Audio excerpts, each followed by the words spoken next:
আমি রয়েছি মুন্সিগঞ্জ শহরের প্রাণকেন্দ্র খালিশ জুবলি রোডে।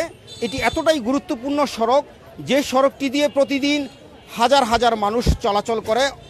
অর্থাৎ এই সড়কটি দিয়ে প্রতিদিন জেলা প্রশাসকের কার্যালয়, পুলিশ সুপারের কার্যালয়, কোর্ট কাচারি, বিভিন্ন সরকারি বেসরকারি প্রতিষ্ঠান, ব্যাংক, বিমা, স্কুল, কলেজ এবং মার্কেটে হাজার হাজার মানুষ যানবাহন দিয়ে চলাচল করছে।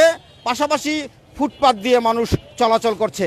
আমি যদি আপনাকে একটু দেখানোর চেষ্টা করি, এই যে এই গুরুত্বপূর্ণ এই সড়কটির সুপারমার্কেট থেকে একেবারে পুরাতন কাচারি পর্যন্ত যেই রাস্তাটি রয়েছে, রাস্তার দুই পাশে রাস্তার জায়গা দখল করে চটি বিছিয়ে অসংখ্য বিভিন্ন পণ্যের দোকান সাজিয়েছেন মানুষ।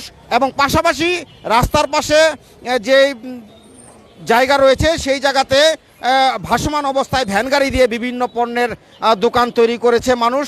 এতে করে একদিকে যেমন ফুটপাত দিয়ে মানুষের চলাচলের অনেক সমস্যার সম্মুখীন হতে হচ্ছে, পাশাপাশি রাস্তা দিয়ে চলাচল করতে গিয়ে অনেক যানজট তৈরি হচ্ছে এবং অনেক দুর্ঘটনার শিকার হচ্ছে মানুষ।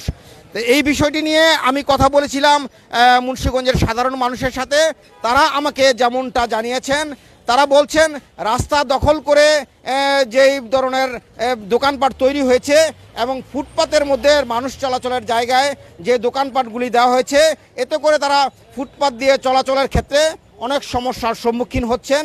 পাশাপাশি রাস্তার পাশে যে ফুটপাতগুলি দোকানপাটগুলি হয়েছে, এতে করে তারা যানজটের শিকার হচ্ছেন প্রতিনিয়ত এবং এতে করে যানবাহন চলাচলের ক্ষেত্রে বিভিন্ন সময় অনেক দুর্ঘটনার শিকার হচ্ছে মানুষ।